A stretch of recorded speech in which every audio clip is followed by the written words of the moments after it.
오늘 설교 제목은 복이 있나니라는 제목입니다. 복이 있나니.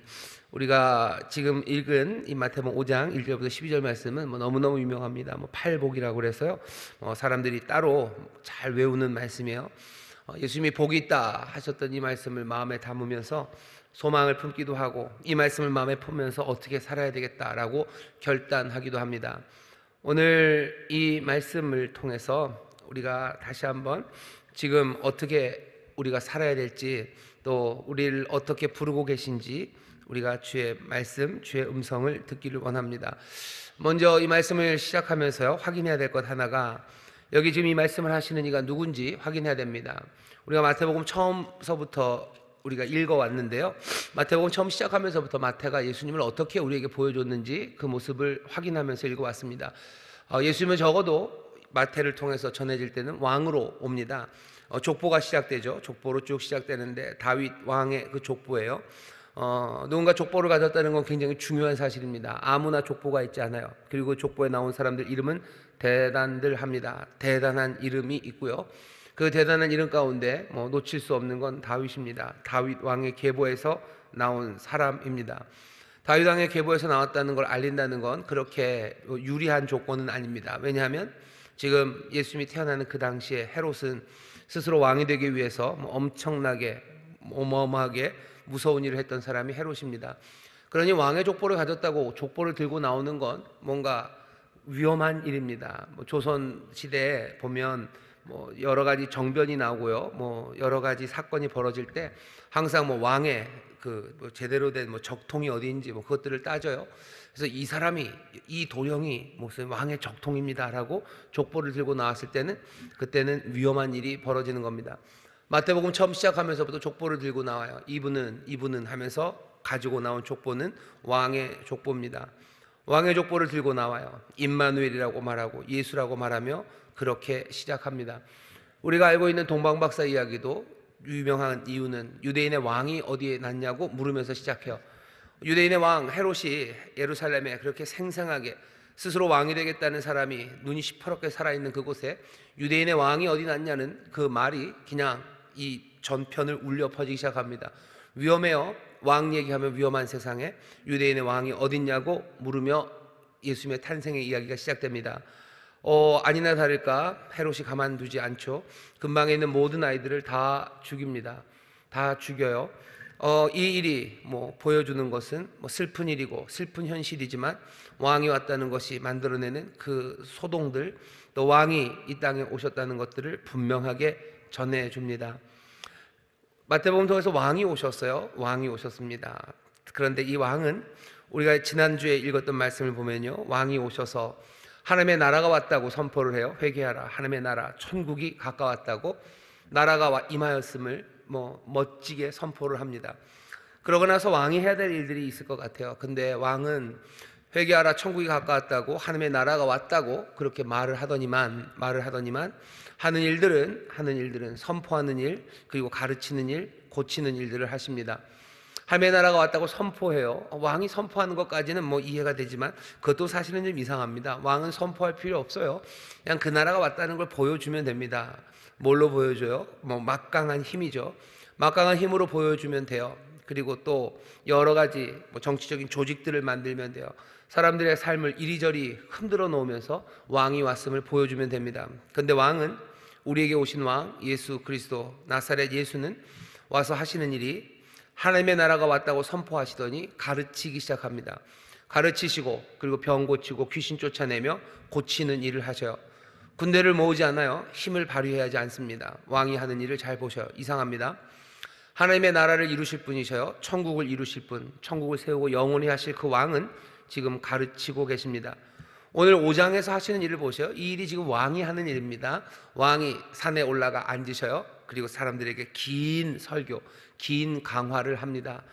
가르침이에요. 마태복음을 보면 왕으로 오신 그분께서 한 여러 가지 일들이 마태복음 28장까지에 있는데요, 적어도 한 5번 정도, 중간중간에 짧은 가르침도 있지만 한 5번 정도 예수님께서 아주 긴 가르침을 전합니다.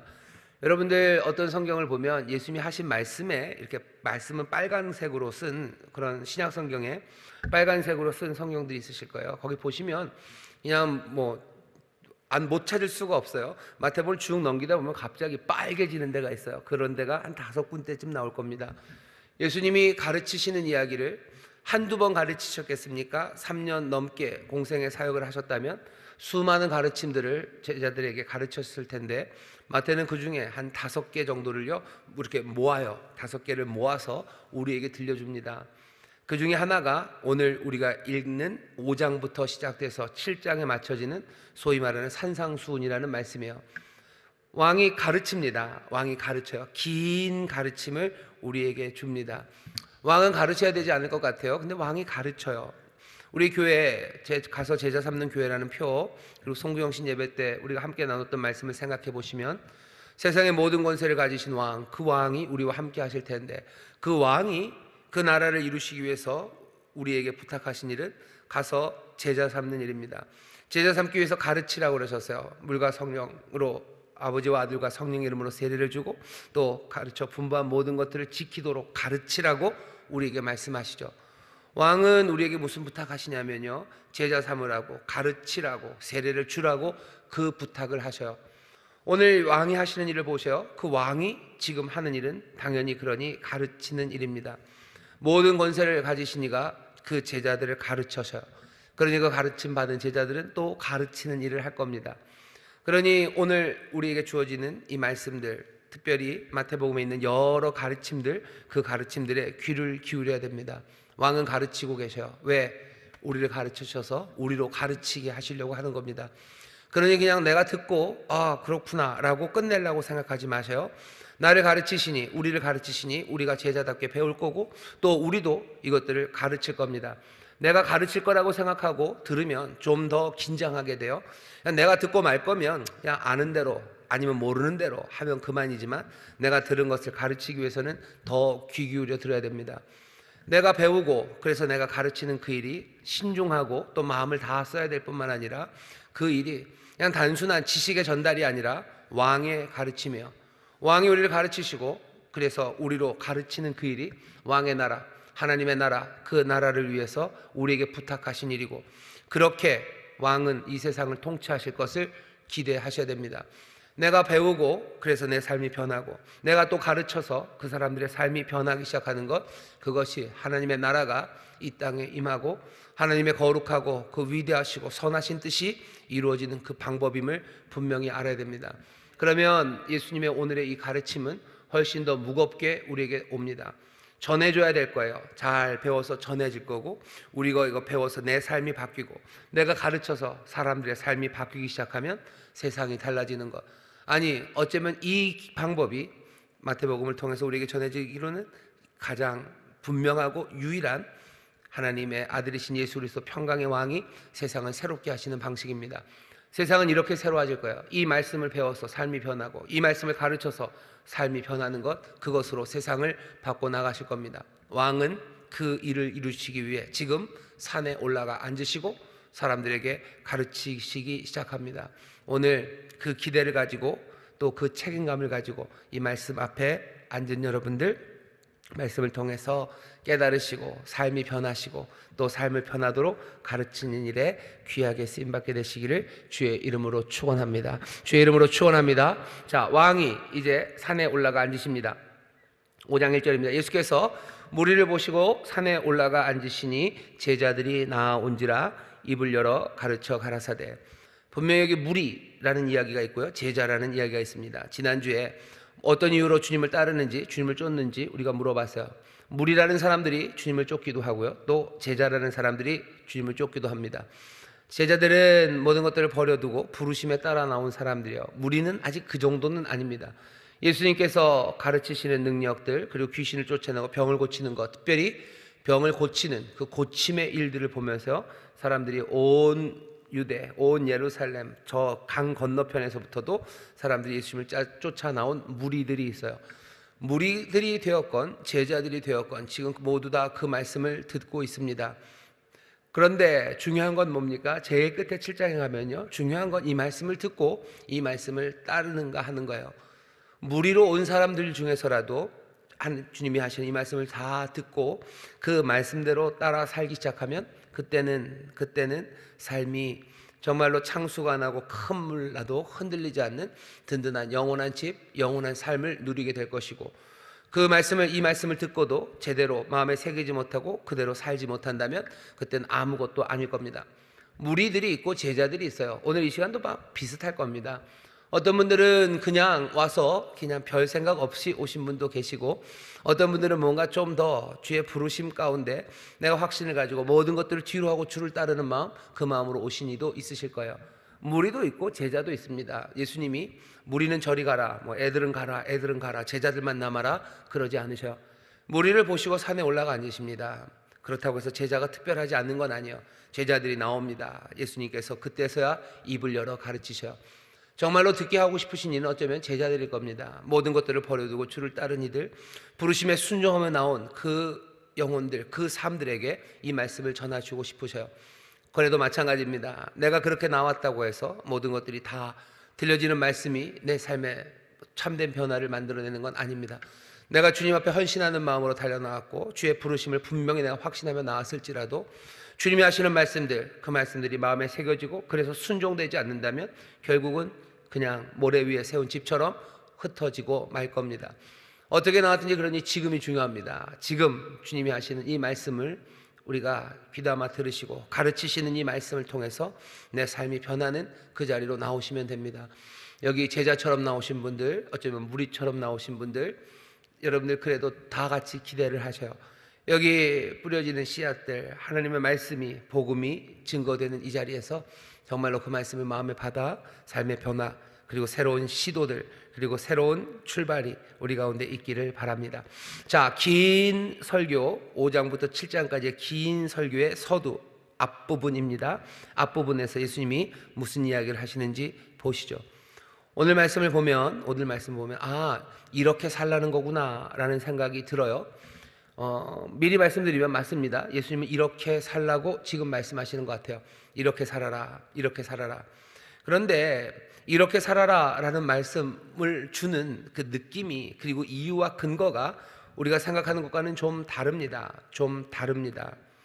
오늘 여기 예수님이 말씀하시는 방식도 달라요. 너희들은 이렇게 살아야 된다 라고 서두를 떼지 않으셔요. 뭐 이렇게 살아야 된다, 왜냐하면 이라고 설명도 하지 않으실 뿐만 아니라 오늘 본문 보면 이렇게 시작합니다. 3절 보시면 심령이 가난한 자는 복이 있나니 천국이 저희 것이며, 심령이 가난한 자는 복이 있대요. 천국이 저희 것이래요. 그 다음에는 애통하는 자가 복이 있답니다. 저희가 위로를 받을 것이며. 이 얘기는 말하는 방식이 이런 겁니다. 이렇게 살아라가 아니에요. 이렇게 살고 있는 사람들, 그죠?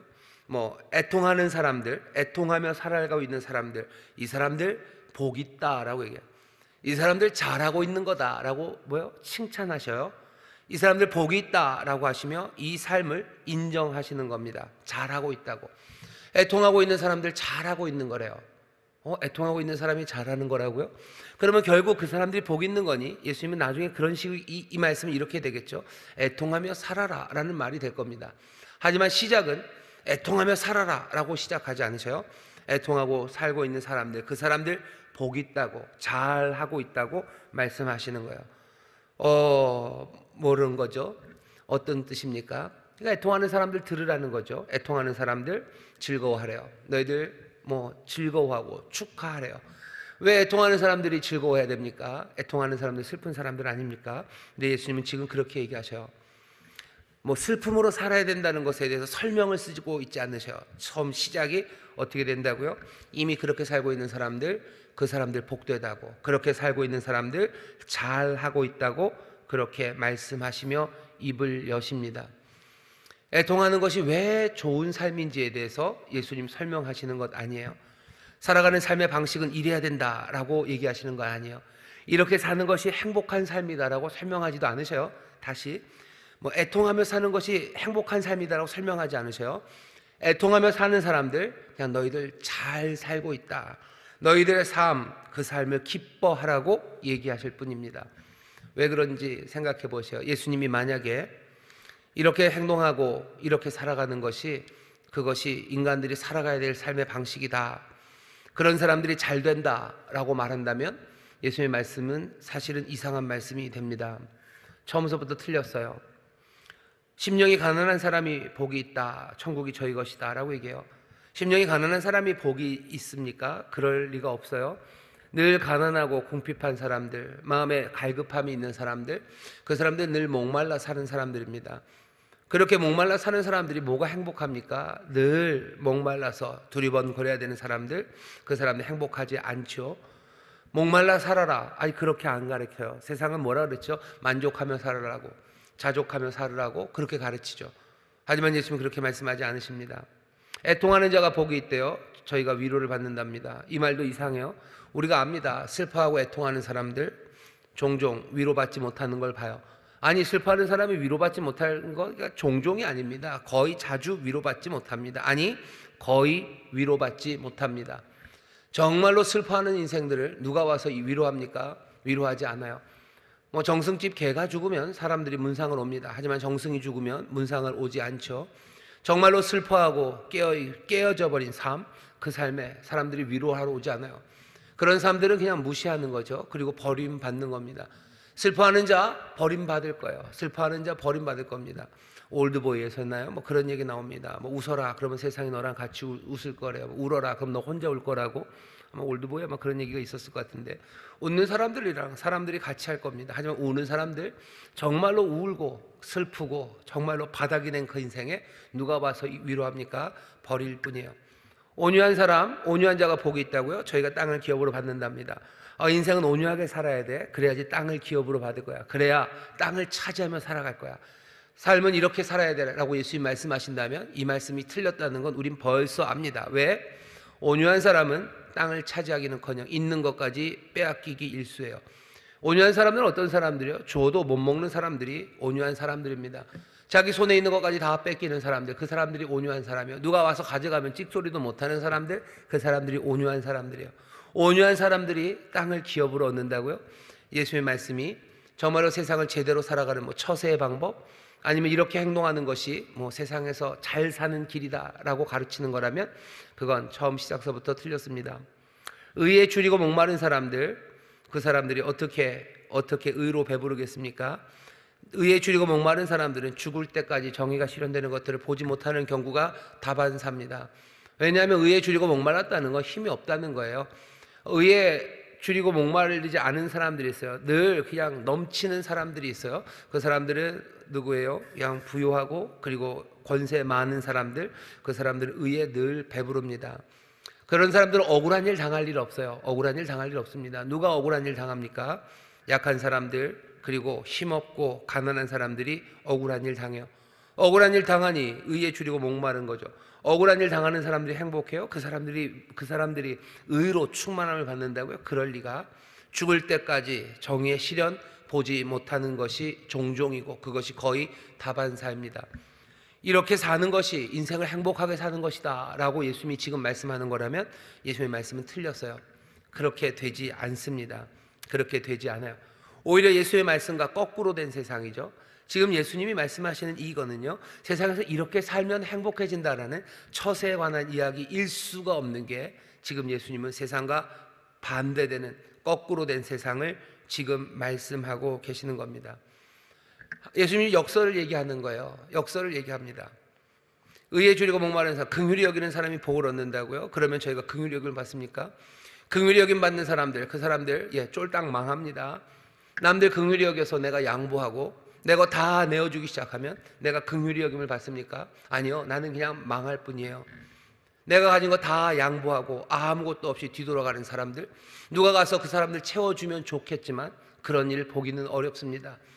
예수님이 하시는 이 이야기는요, 그러니 세상에서 이게 제대로 된 처세다, 지금 그 얘기 하시는 게 아니야. 오히려 제대로 된 처세가 아니라 세상과 지금 반대되는 이야기, 어쩌면 거꾸로 된 세상의 이야기를 우리에게 지금 전하시는 겁니다. 예수님이 그 얘기를 왜 하셔요? 지금 이 말씀은 그러니 우리에게 설명하려는 게 아니에요. 무슨 인생을 그리고 세상을 분석하려는 게 아니에요. 세상은 이런 곳이기 때문에 잘 봐라, 온유하게 살면 결국은 이렇게 된다, 그 설명하지 않으셔요. 아니, 그렇게 되지도 않는 세상이기 때문에 그거 설명하지 않습니다. 대신 예수님 지금 뭘 얘기하셔요? 거꾸로 된 세상을 지금 선포하실 뿐이에요. 예수님이 지금 선언하시는 거예요. 소위 말하는 매니페스토입니다. 헌장을 지금 읽고 있는 거예요. 무슨 헌장이요? 지금에 있는 세상과, 눈앞에 보이는 세상과 전혀 다른 반대의 세상, 지금의 세상과 전혀 다른 역설의 세상을 지금 예수님이 선포하고 계시는 겁니다. 철학적으로 세상을 분석한 것 아니요, 전혀 반대의 세상이죠. 어떻게 이 반대의 세상을 말합니까? 아까 말씀드렸죠. 이분은 왕입니다. 이분은 지금 철학자로 오시지 않았어요. 사회과학자로 세상을 분석하러 오셔 지금 우리에게 설명하는 게 아니에요. 이분은 지금 역사가로 앉아서 역사는 이렇게 되었다고 얘기하지 않으셔요. 지금 여기 세상에 하나님 나라를 가져다 주실 그 왕이 지금 선포하는 겁니다. 내 나라는, 하나님의 나라는 하면서 지금 선포하는 자리가 지금 이 말씀이 전해지는 자리예요.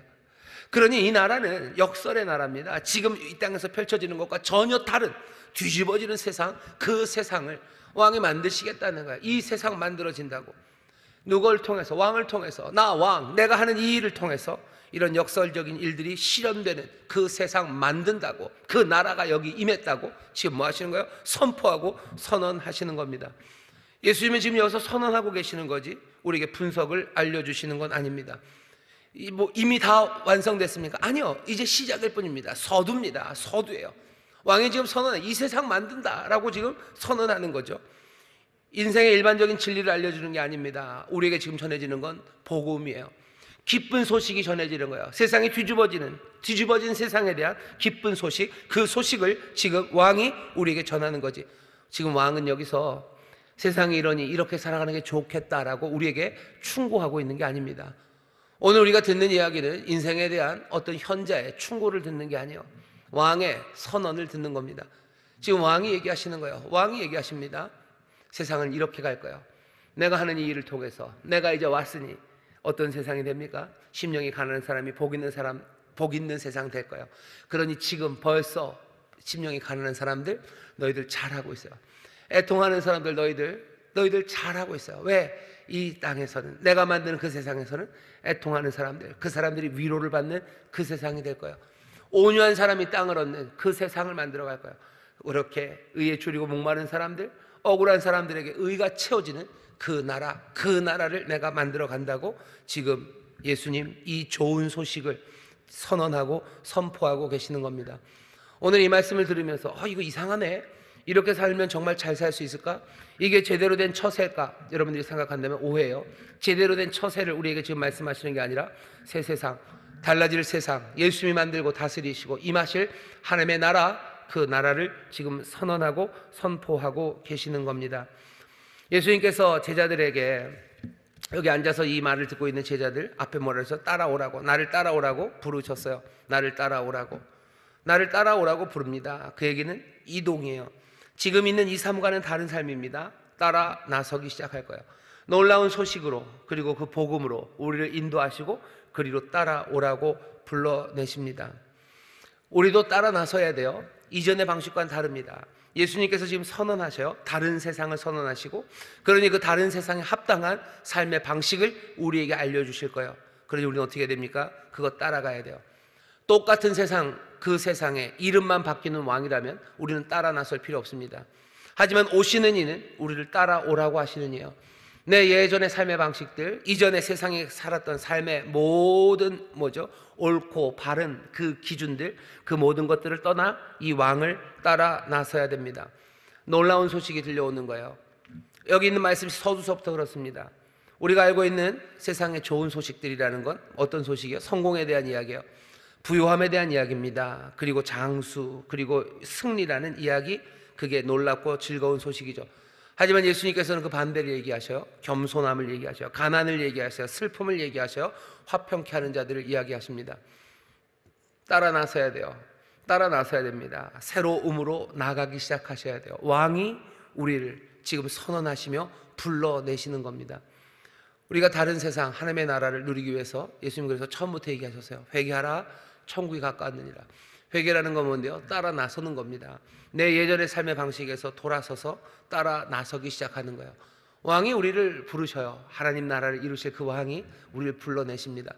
내 삶의 옛 방식에 머물러 있고 세상이 말했던 그 세상의 분석들, 세상의 분석에 합당하게 살아가는 처세의 방법들, 세상이 즐거워하는 소식들, 거기에 머문다면 나를 따라오라고 말씀하시는 그 왕을 따라 나설 수 없습니다. 여기 가르침의 첫 서두에 우리의 엉덩이는 들썩들썩 해야 돼요. 따라 나설 거예요. 뒤집어진 세상을 선포하시고 그리로 따라오라고 하시는 그분을 나는 따라 나설 겁니다. 세상이 말했던 삶의 방식들, 세상이 새롭다고 말하고 세상이 즐겁고 좋은 소식이라고 말했던 모든 것들을 다 뒤로 하고 이 왕을 따라, 이 복된 소식, 이 놀라운 소식을 따라가야 합니다. 이 세상을 오늘 말씀을 보니 알아요. 이 왕은 이 땅을 그냥 그대로 다스리러 오신 분이 아니셔요. 뭐하러 오셨어요? 뒤집으러 오셨어요. 하시는 말씀 처음 시작이 그렇습니다. 세상을 뒤집으러 오셨어요. 이스라엘을 뒤집으러 오셨어요. 이 뒤집는 이 일에 기쁨으로 영접하고 받아들이고 따라오는 사람들에게 뭐 하시겠다는 거예요? 복 주시고 이 삶에 아낌없이 하나님 나라를 그 놀라운 풍성함을 주실 것, 그것들을 지금 약속하고 계시는 겁니다. 오늘 그러니 이 말씀에 나오는 8가지 팔복이라는 것을 이런 사람이 복을 받겠구나 라고 생각하실 건 아니에요. 이렇게 살면 복을 주시겠다는, 이렇게 살아가는 삶에 복이 넘치게 하시겠다는 우리 왕의 약속입니다. 왕이 이 약속을 지금 하고 계셔요. 여러분, 이 약속을 기억하십시오. 이 약속은 늘 하셨던 그 약속의 틀에서 벗어나 있지 않아요.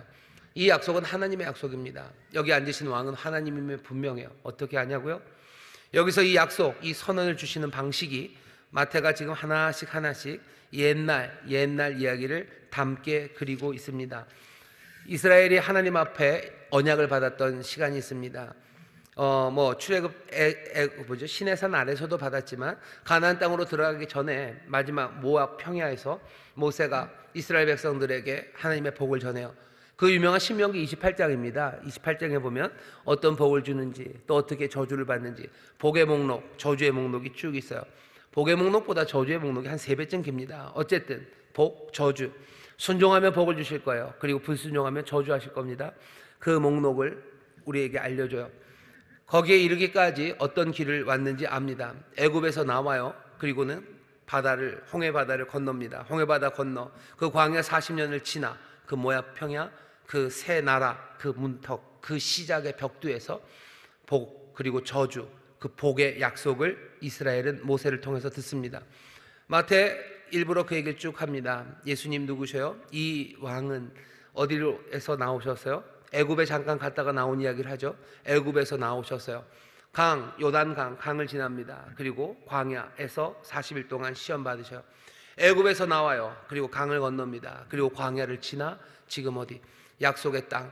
이제 하나님의 나라, 그 나라의 벽두에 서 계시고요. 그 벽두에서 모세가 모압 광야에서 하나님의 약속, 그 언약을 다시 한번 확인하시듯 여기 이 왕은 그 나라의 이 벽두에서 다시 한번 그 약속, 그 언약을 확인하고 계시는 겁니다. 약속이 지금 주어지고 있어요. 천국이 너희 것이다 라는 약속, 그 약속이 주어집니다. 오늘 이 말씀이 들려요. 그래요? 이 약속, 이게 약속입니까? 하나님이 이런 사람에게 복을 주시겠다. 이루어진 건 아니에요. 이제 그 나라를 만드시겠다고, 이런 이들에게 복을 주시겠다고 지금 약속하고 계십니까? 그렇다면 그 약속은 언제 이루어집니까? 어떤 사람들은 여기 있는 이 말씀이 죽은 후에 하늘에서 이루어질 거라고 생각해요. 그러면 이렇게 되는 거죠. 심령이 가난한 사람들은 복이 있을 거예요. 천국이 저희 것이며 이 땅에서 심령이 가난하게 살았던 사람들은 어디에서? 천국에서 복을 얻을 거예요. 애통하는 사람들 언제 복을 얻을 거예요? 저 천국에서. 죽은 후 하늘나라 가면 이 땅에서 슬퍼했던 사람들 하나님이 몽땅 다 위로해 주실 거라고. 이 땅에서 그렇게 살았던, 마음이 청결하게 살았던 사람들 하나님을 보게 될 거라고, 저 죽은 후 하늘 그곳에서 이 복을 누릴 거라고, 이 약속은 거기서 실현될 거라고 생각하는 사람들도 있습니다. 하지만 그렇게 이해할 건 아닙니다. 물론 이게 죽은 후에 가는 것처럼 보이기도 해요. 천국이 저희 것이라고 3절에서 그러고 10절에서는 거기도 천국이 저희 것이라고 그러고 12절에서는 너희 상이 하늘에서 크다고 이런 말씀 들으면 이게 죽은 후인가 보다라는 생각을 갖게도 합니다. 하지만 그렇지 않다는 걸 우리는 압니다. 연초에 이 말씀을 전하면서도 설명을 좀 드렸었던 게 기억이 납니다. 하늘은 하늘나라예요. 그건 하나님 대신에 쓴 말이기도 하고, 계속해서 신약성경에서 하늘이라고 부르는 그곳은 저 우주 안에 있는 어떤 공간이 아니라 그냥 그곳은 하나님의 공간이에요. 영원한 공간이에요. 땅은 흔들리지만 흔들리지 않는 곳, 하나님의 완전한 실제 정말로 실제가 존재하는 그 하늘입니다. 이 하늘은 이 땅과 멀리 있지 않아요. 이 하늘은 이 땅이라는 일상적 실제, 이 실제와 굉장히 가까이 존재합니다. 그리고 그것들은 상호 교차해요. 하늘에서 땅의 일들을, 또 땅에서 하늘의 일들을, 하늘의 영광을 보며 이 땅의 환난 중에 살아가고, 그것들은 그렇게 교차해 갑니다. 언젠가는 하늘과 땅이 서로 영원히 결합될 거예요.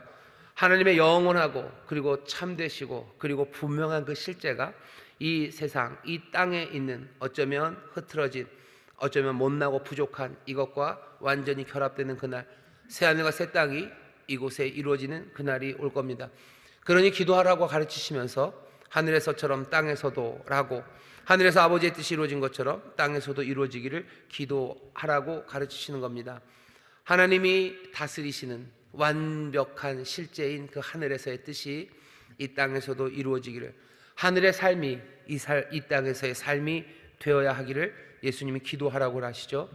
그러니 여기 말하는 이 천국이 하나님의 나라에서 이 약속이 이루어진다는 건 죽어서 저 하늘 그렇게만이 아니라 이 하늘에서의 삶이 이 땅에서 이루어지는 것처럼 여기 이 세상, 우리가 살고 있는 이곳에서 이 귀하신 언약, 이 언약의 약속이 실현되는 것, 그것들 바라보셔야 됩니다.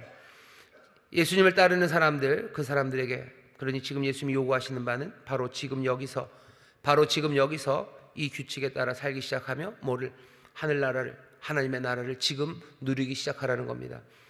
지금 우리가 이 나라를 살라고 요구하시는 거예요. 언약은 지금 여기서 이루어집니다. 약속이에요. 약속입니다. 그럼 결국은 이 8보, 이 8가지는 결국 우리의 삶의 방식 아닙니까? 이 삶의 방식이요. 그것이 이 세상에 합당해서가 아니에요. 그것이 이 세상에 합당하기 때문에 예수님이 지금 우리가 모르는 걸 철저하게 분석해서 사실은 이렇게 살아가는 것이 제대로 사는 거야. 사람들이 뭐 욕심으로 살아가라고 하지만 그렇게 욕심으로 사는 게 아니라 긍휼히 여기며 사는 게 오히려 복을 받게 되는 거야. 잘 봐라. 뭐 은혜를 베풀고 잘해서 잘 살게 된 사람들 있지 않냐? 아니면 뭐 그것이 결국은 뭐 너에게 장기적으로는 유익이 된다. 예수님 지금 그 얘기 하시는 거 아니에요. 요즘 뭐 ESG 그래가지고요, 그 기업을 경영하는 데 있어서도 뭐 훨씬 더 뭐 환경적으로다가, 그렇죠? 환경적으로다가 훨씬 더 사회적인 공헌을 하면서 뭐 여러 가지 뭐 시민 사회와 뭐 연결되어서 그렇게 기업을 운영해야 훨씬 더 뭐 이익이 많이 나고 뭐 그런 이야기들 합니다. 그런 데다 투자를 하고 뭐 그렇게 앞으로는 될 거라고들 얘기해요. ESG 그 얘기하는 사람들 설명해야 되는 거예요. 이렇게 하는 게 결국은 뭐 이 기업에 득이 되고 뭐 이렇게 설명해내야 돼요. 예수님 지금 그렇게 얘기하시는 거 아닙니다. 뭐 사실은 애통하면 결국은 이 세상에서 잘 살 수 있어. 그 얘기하시는 거 아니에요. 그거 아닌 거 아십니다. 그러면서도 뭐 하는 거예요? 하나님의 나라, 왕이 가져다 줄 그 나라, 뒤집는 그 나라를 가져다 주시겠다고 지금 말씀하시고 그렇게 되게 하겠다고 지금 약속해 주시는 거예요. 그러니 지금 그 나라의 방식대로 살라고 우리에게 요구하시는 겁니다. 여기 있는 8가지의 삶의 방식들은요, 하나님이 약속하신 미래의 삶의 방식이에요. 아직 이루어지지 않았어요. 하나님의 나라, 그 나라를 이루시겠다고 지금 말씀하셔요. 그러면서 어떻게 해요? 지금, 그게 죽은 후에 거기가 아니라 지금 여기서 그렇게 살아가고 여기서 그 복을 누리세요. 도대체 뭘 믿고? 하나입니다. 약속하신 왕을 믿고요. 왕의 약속을 믿고 왕이 세상을 뒤집는다 하셨으니 그 뒤집은 나라에 합당하게 지금 여기서 그 방식으로 살아 이 왕이 약속하신 그 복을 지금 여기서 누리며 살자는 거예요. 이 복은 누가 주실 거예요? 이 복은 그 나라에서 우리가 얻을 겁니다. 그 나라는 죽어서 가는 저곳이 아니라 바로 주님이 다스리시는 이 나라, 바로 여기에서부터 그 나라를 누릴 겁니다. 어떻게 그 일이 가능합니까? 왕이 여기 지금 앉아 계시기 때문이에요. 완전한 나라가 이루어진 그곳에 그 왕이 지금 여기 아무것도 이루어지지 않은 것 같은 그 산에서 지금 말씀하셔요. 저 먼 미래에 온전한 나라를 다스릴 그 왕이 지금 여기 이 현재 이 산 위에 앉아 계시는 겁니다. 오늘 이 자리에 왕이 와 계셔요. 여긴 지금 완전한 하나님의 나라입니까? 그건 아니에요. 그런데 왕이 왜 여기 계십니까? 저 미래에 계셔야 될 평강의 왕, 영원하신 그 왕이 지금 우리 가운데 오신 거예요. 여기 지금 오셔서 이 현재 이곳에서 지금 이 귀한 언약, 이 약속을 우리에게 확인해 주시는 겁니다. 우리가 그것을 믿는다면 우리는 이분이 왕이 될지 안 될지 베팅하는 게 아닙니다. 왕이 오셨어요. 왕이 오셔서 하시는 말씀입니다. 하나님 나라, 그 나라를 세우시고 영원히 다스리실 그분이 지금 와서 우리에게 주시는 말씀입니다. 거꾸로 된 것처럼 보일 수 있어요. 하지만 사실은 거꾸로 된 것처럼 보이는 이것이 결국은 바로 된 그곳일 거예요. 그것을 우리는 믿으면서 대담무쌍하게 믿음으로 이 삶의 방식, 이 방식으로 살아가기 시작하는 겁니다. 그 삶에 복되다고 말하며 살아가는 거예요. 심령이 가난한 채로 살아가는 것, 그것이 우리에게 요구하시는 거라면 우리는 심령이 가난함으로 살아가는 것, 그것에 담대하게 시도하기 시작할 겁니다. 심령이 가난하고 누가복음에서는 그냥 가난하다고 얘기해요. 그럼 그거 액면으로 받아들이기 시작하는 거죠. 나는 가난함으로 살아가기 시작할 거예요. 그 사람들 잘 살고 있다고 하셔서요. 그 나라는 그런 나라입니다. 내 것을 챙기는 나라 아니에요. 물질로도 내 것 챙기는 것 아니고 내 마음으로도 내 만족을 위해서 살아가는 게 아니에요. 내 만족할 때까지 뭔가를 해야 된다는 사람이 있어요. 그렇죠? 심령이 부자여야 돼요. 내 만족하지 못하니 내 심령의 만족을 위해서 사람들이 살아갑니다. 어떻게 보면 내 허영을 만족시켜야 돼요. 내 자랑을 만족시켜야 돼요. 내 인생의 쾌락을 만족시켜야 돼요. 만족을 위해서 사는 삶, 그 삶이 좋은 삶이라고 세상이 그렇게 얘기하죠. 우린 지금 뒤집는 세상이에요. 심령이 가난한 사람이 복이 있대요. 만족하지 못하는 사람이 너희 복이 있대요. 네 마음이 허전한 사람들, 그 사람들이 복이 있대요. 내가 그냥 내 만족을 위해서 꾸역꾸역 뭔가를 모아 채워 넣어야 되는 것 아니라 그냥 그거 채워넣은 일들 다 버리는 사람들, 그 사람들이 복 있다고 말씀하시니 지금은 그것이 지금의 현실과는 전혀 반대인 것 같아도 그 완전하신 왕이 오셔서 지금 매니페스토 선언하신 거예요. 그 사람들의 삶이 복 있다고 선언하셨어요. 그렇다면 나는 그 왕을 믿고 그 왕을 따르는 사람으로서 나는 이 말씀하시는 이 삶의 방식, 어쩌면 미래에나 이루어질 그 삶의 방식으로 살라고 지금 부르시니 나는 지금 여기서 그 하나님 나라의 삶의 방식으로 살아가는 믿음으로 대담무쌍하게 그 삶을 살아가는 방식을 취하는 겁니다. 심령이 가난한 사람이 복이 있다 그러니 나는 내 인생에 내 만족을 위해서 살지 않겠다고 다짐하는 거예요. 내 만족을 위해서 살지 않습니다. 내 만족을 위해서 살지 않아요. 내 즐거움이 채워지려고 살지 않아요. 그러니 즐거움 따라 이리저리 돌아다닐 필요 없죠. 뭐 먹이를 찾아 헤매는 산기슭을 헤매는 하이에나처럼 그렇게 살아가지 않습니다. 내 인생의 만족 그거 없어도 괜찮아요. 오히려 내 인생의 만족이 아니라 내 인생의 만족을 비워 다른 사람의 만족을 채울 수 있다면 얼마든지. 예수 그리스도가 이 땅에서 살아가셨던 삶의 방식, 왕은 우리를 따라오라고 하셨어요. 왕은 이 땅에서 이 방식으로 살아가십니다. 심령이 가난함으로 살아가셨어요. 자기 만족을 위해서 살지 않으셨습니다. 채워야 되는 게 있다면 하나님 내 아버지의 만족을 위해서 사셨고, 오히려 자기를 몽땅 다 비우시는데 능력만 비우신 게 아닙니다. 내 인생의 만족이라는 그릇, 그 그릇들 다 비우시고 내 인생의 만족을 위해서 살지 않으시고 아버지의 뜻 이루기 위해서 사셨어요. 우리에게도 그 삶을 요구하시는 겁니다. 내 만족으로 살아야 되는 것 아닙니까? 세상이 그렇게 얘기를 하죠. 예수님 반대로 얘기하셔. 내 만족 위해서 살지 않는다. 내 만족 오히려 탱탱 비우는 것으로 살아가라고 말씀하십니다. 애통하는 사람이 복이 있답니다. 저희가 위로를 받는데요, 눈물 흘리고 가슴 아파하는 사람이요. 세상은 뭐라요? 가슴 아픈 거 피해야 돼요. 그게 잘 사는 길이에요. 그게 복 있는 삶이죠. 안 울기 위해서 사는 거예요. 안 울기 위해서 삽니다. 안 울려고 애들을 쓰는 거예요. 안 울기 위해서 돈 모으고, 안 울기 위해서 이리저리 사람들에게 아부도 하고, 안 울기 위해서 이런저런 여러 가지 인생의 즐거움의 장치들을 마련해 놓으며 살아요. 하지만 예수님이 뭐라 그러셔? 아니다. 즐거움의 장치를 마련하고 너 안 울기 위해서 애쓸 필요 없어요. 안 울기 위해서 외면하는 거예요. 안 울려고 그냥 멀리 떠나가는 겁니다. 그런데 하나님의 나라는 그렇지 않아요. 예수님이 이 땅에 오셔요. 그리고 가난한 사람들을 찾아가십니다. 이 땅에서 예수님 애통하셔요. 그 친구의 무덤을 찾아가십니다. 친구의 무덤 찾아가지 않는 게 좋죠. 친구의 죽음 외면하면 돼요. 가난하고 어두운 사람들 외면하며 살아가는 것, 그것이 세상을 잘 사는 길이죠. 잘 먹고 잘 사는 건 그렇게 살아가는 거죠. 하지만 애통하는 삶, 그 사람이 복일 때요. 슬픔의 자리로 가는 것, 그리고 함께 슬퍼하는 것, 슬프니 망친 인생 아닙니까? 아니, 애통하는 사람, 그 사람이 복 있는 사람이요. 애통하며 살아도 거기에 복 가득하게 하시겠다고, 그 슬픔 가운데 채우시는 기쁨, 그런 나라를 내가 만들겠다고 왕이 지금 선언하시는 거예요. 그러니 애통을 피하려고 너무 애쓰지 마셔요. 눈물을 피하려고 너무 애쓰지 마셔요. 내가 슬퍼하는 사람들의 자리에 가는 거에 너무 피하지 마셔. 내가 눈물 흘리는 거 여러분들 즐거워하십시오. 복 있다고 얘기하시잖아요. 지금 세상에서는 말이 안 돼요. 눈물 흘리면 안 됩니다. 근데 뭐래요? 애통하는 사람이 복이 있다고. 그 세상 만들겠다고 약속하셔요. 선언하셔요. 그리고 그 본을 보이셔요. 그러면 나를 따라오라고 지금 여기서 그 미래 하나님의 나라의 삶을 여기서 살라고 우리를 부르십니다. 대담무쌍하게 믿음으로 그 왕을 신뢰함으로 왕을 따라가며 여러분들 애통하는 삶, 그 삶을 따라가기 시작하는 거예요. 어쩌면 여기 있는 것들은 몽땅 다 이전의 삶들을 뒤집어내는 그 뒤집어내라는 요구입니다.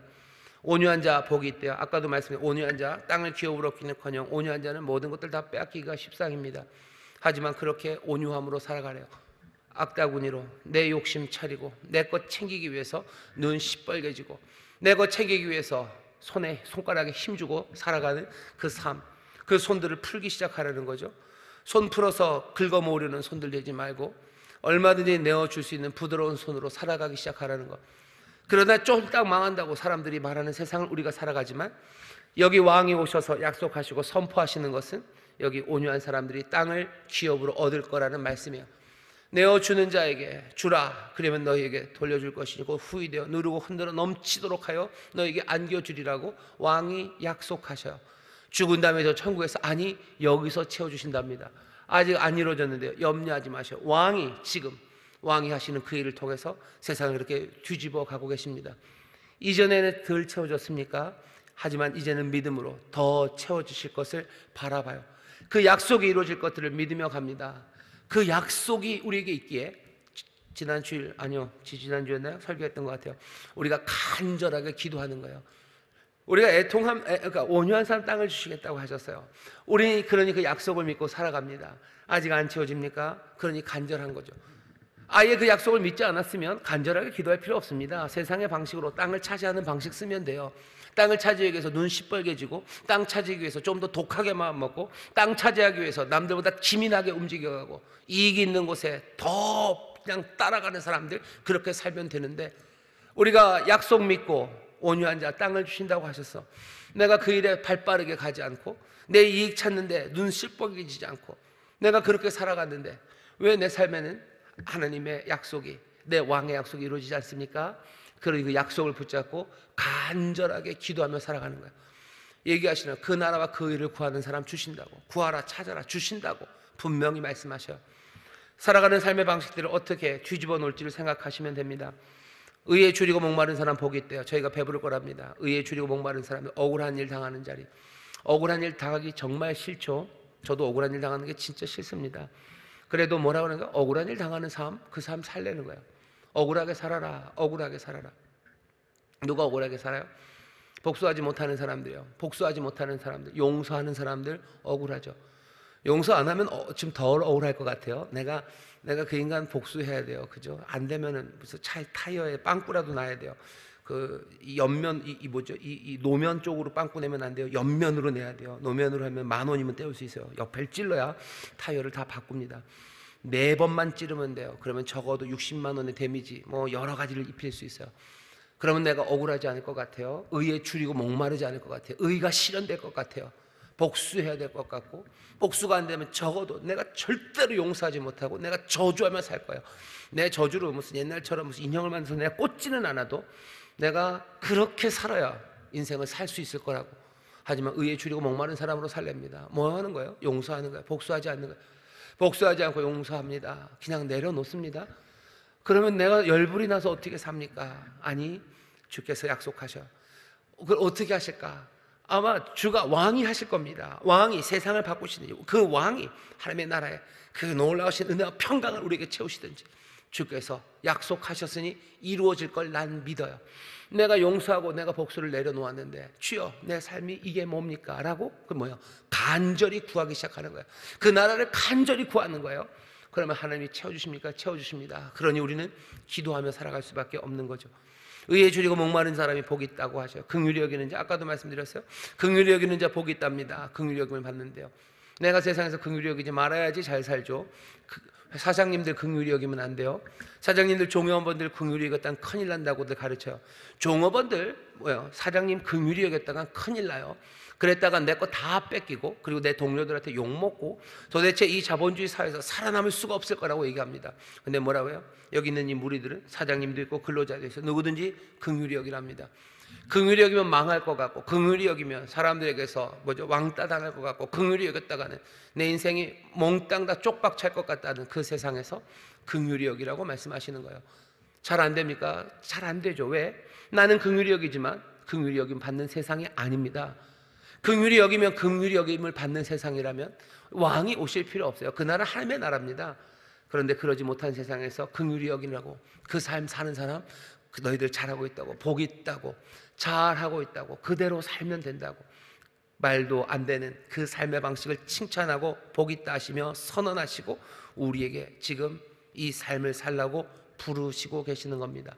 긍휼히 여기셔요. 긍휼히 여기십시오. 긍휼히 여기셔요. 긍휼히 여기십시오.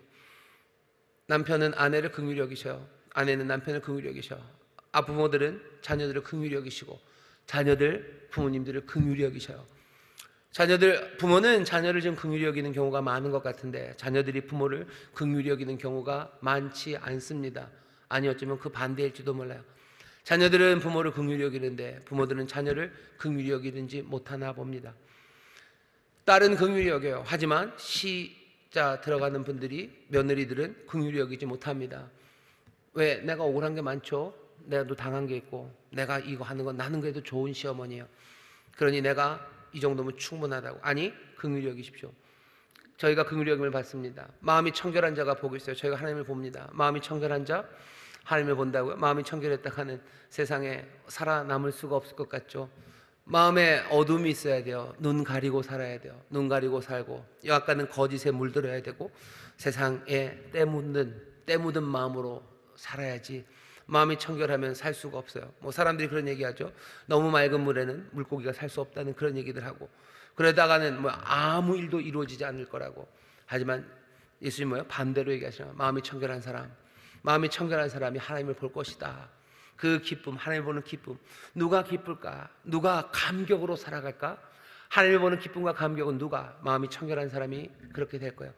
마음이 청결한 사람들은 그냥 찍혀 눌려질 거고 그 사람들은 슬플 거다. 아니 지금 세상은 그럴지 몰라요. 지금 세상을 분석하면 이게 합당하지 않을지 모르나 왕 하나님의 나라를 가져다주시고 완벽한 왕 그 완벽함에서 이제 시작하는 이 자리로 오셔서 우리에게 선언하시는 그 왕은 마음이 청결한 삶 그 삶을 살라고 요구하시는 겁니다. 화평케 하는 자가 복이 있답니다. 저희가 하나님의 아들이라 일컬음을 받을 거예요. 누가 신의 아들입니까? 이건 좀 뉘앙스가 있어요. 하나님의 아들 신의 아들은 누구냐면요 화평케 하는 자 맞습니다. 왜? 팍스 로마나 로마의 황제가 신의 아들이에요. 로마의 황제 신의 아들이고 로마의 황제는 로마가 만들어내는 팍스 그 평화를 만드는 사람이죠. 하지만 이건 뒤틀린 뉘앙스예요. 평화를 만드는 그 하나님의 아들 신의 아들은 사실은 뭐 하는 사람이에요? 전쟁하는 사람이에요. 전쟁하는 사람이 신의 아들이 되는 세상입니다. 싸워 승리하는 사람이 신의 아들이 되는 세상이에요. 하지만 아니 싸워 이기는 것 아니라 화평을 만드는 그 사람들이 신의 아들이에요. 그 사람들이 신의 아들이다 라고 말씀하며 칭찬하는 겁니다. 싸워서 승리하는 것 말고 화평을 만들려고 애쓰는 사람들, 화평을 만드는 사람들, 싸워서 어떻게 하려고 하지 않는 거예요. 그 삶을 우리에게 요구합니다. 우리는 싸워야 된다고 얘기해요. 투쟁해야 되죠. 투쟁해서 쟁취해야 돼요.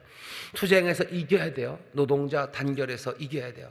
모든 돈 많은 기업가들은 여러 가지 로비와 입법 활동을 통하여 싸워 이겨야 돼요. 재판을 통해서 손배소 제기하고 그래서 밟아 이겨야 돼요. 그래야 신의 아들 정말로 행복한 삶이 거기서 이루어진다고들 말합니다. 예수님 하시는 말씀이 아니 화평케 하라고 싸워 이기는 것 아니라고 지금 말씀하셔. 세상과 뒤집어진 이야기를 하십니다. 오늘 말씀은 갑갑해요. 어휴, 이걸 살라고 그러시는 건가? 맞아요. 갑갑할 수밖에 없죠. 이 세상의 일들과 전혀 다른 뒤집어진 이야기들이기 때문입니다. 예수님이 이 세상을 뒤집겠다고 오셨어요. 그리고 나를 따르라고 왕이 지금 선언하시며 우리를 부르십니다. 어찌할까에 관한 이야기예요. 제자들은 어찌할까? 여기 앉아있는 이 무리들은 이 말씀을 듣고 따르기 시작할까? 이 말씀을 따라 영원한 나라에 사는 그 삶처럼 정말로 든든한 집에 기초를 내리고 만드는 그 영원한 삶, 그 삶을 살까? 아니면 모래 위에 지은 집처럼 그렇게 뒤집어지지 않고 이 땅 따라 살아가며 큰 물, 큰 창수 날 때 휩쓸려가는 집처럼 그렇게 쓰러져 갈까? 예수님이 우리에게 나중에 물으시겠지만 여기 처음 시작에서는 이 놀라운 선언으로 지금 우리를 부르고 계신 겁니다. 이 예수님의 삶의 방식, 말씀하신 이 복되다는 삶의 방식 거꾸로 된 것처럼 분명히 보입니다. 하지만 예수님은 지금 그렇게 얘기하시는 것 같아요. 이게 거꾸로 된 게 아니라 이게 바로 된 거라고. 예수님이 뒤집으시는 것 같지만 사실은 이 세상이 지금 뒤집어져 있기 때문에 제대로 뒤집기 위해서 오신 거라고. 하지만 지금은 살고 있는 우리에게는 이것은 뭐요? 뒤집는 일이고 대담무쌍한 일이고 어쩌면 세상이 보았을 때는 어리석어 보이는 일이고 그리고 세상이 보았을 때는 뭔가 이상한 사람들의 삶의 방식입니다. 하지만 우리는 이 말씀을 왕에게서 지금 듣고 있어요. 사회과학자에게서 듣는 것 아니고 소설가, 예술가에게서 이 이야기를 듣는 게 아니고 권세 가지신 분, 왕이신 그분, 하나님 나라, 그 나라를 세우시고 영원히 다스리실 그 놀라우신 왕이 지금 우리에게 선언하시는 이 내용을 우리는 지금 들었습니다. 이 말씀에 합당하게 뒤집으시려는 그분 따라 뒤집는 삶을 살기 위해서 믿음으로 나아가시기는 여러분 되시기를 주의 이름으로 축원합니다. 주의 이름으로 축원합니다. 이렇게 살면 이 약속이 이루어집니까? 이루어집니다. 분명히 이루어집니다. 왜? 이 왕이 영원하시고 모든 능력을 가지셨기 때문입니다. 할 때 바로바로 이루어집니까? 아까도 말씀드렸어요. 먼 미래 완성된 그 왕이 지금 여기 시작에 오셔서요. 언제 완성됩니까? 언제 온전히 이루어집니까? 오늘 낯설교입니다. 오늘 낯설교예요. 우리는 그 시간까지 인내할 겁니다. 참아내면서 그 소망, 환난 중에서도, 이 땅의 환난 중에서도 그 하늘의 영광을 보며 이 소망이 이루어질 때까지 인내하며 갈 거예요. 점점점 연단되어 익숙해질 겁니다. 되는 일, 되지 않는 일에 일이 일비하지 않고 늘 감사한 그 즐거움으로 환난 중에도 즐거워하며 이 소망을 향해 나아갈 겁니다.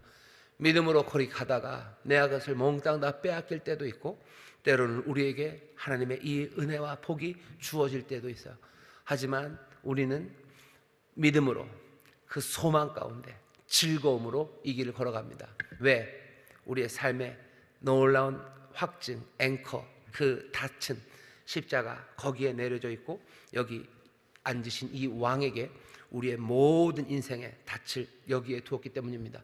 우리는 이 십자가 붙잡고 이 왕을 믿고 이 왕을 따르는 사람들이에요. 여러분들의 삶이 방황이 끝나고 우리의 삶에 영원한 소망이 있는 것은 이 주님, 이 왕을 만났기 때문입니다. 여기서부터 모든 이야기가 시작되는 거예요. 이것 믿지 못하면, 이것 붙잡지 못하면 이 이야기들은 이리저리 떠다니는 유령 같은 이야기예요.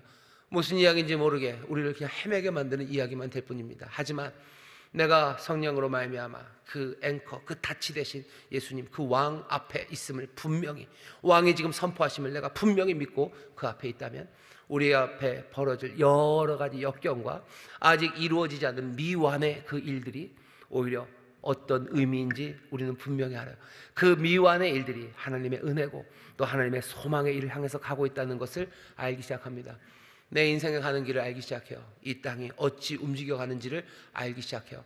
내 인생에 정말로 닻이 되시는 왕, 그 왕의 말씀 앞에 우리가 섰으니 오늘 이 세상을 뒤집는 것 같고 반대되는 것 같은 이 이야기를 우리는 대담무쌍하게도 믿음으로 받고 또 기도하며 이 말씀대로 살아가기 시작합니다. 그 귀한 은혜가 우리 가운데 넘치기 시작할 때 하나씩 하나씩 하나님의 나라가 권능으로 임하고 또 가서 제자 삼는 사람들답게 이렇게 배워 가르쳐 분부한 모든 것들을 지켜 행하도록 가르치라고 그러셨어요. 이 말씀대로 살도록 우리도 살고 가르치기 시작하는 저와 여러분 되시기를 주의 이름으로 축원합니다. 주의 이름으로 축원합니다.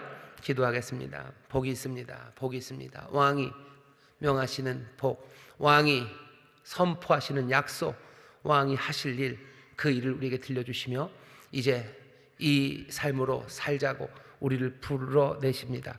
주여 이 부르심을 깊이 생각할 수 있도록 성령님 이 말씀 가운데 깨닫게 하여 주옵시고, 아버지 하나씩 하나씩 한 걸음씩 임하신 하나님의 나라를 바라보며 구하며, 정말로 구하며 찾으며 문을 두드리며 한 걸음 한 걸음 왕을 따라 나서는 예수의 백성들, 예수 그리스도의 제자들 되게 하여 주옵소서. 감사드리며 예수님 이름으로 축복하며 기도하옵나이다. 아멘.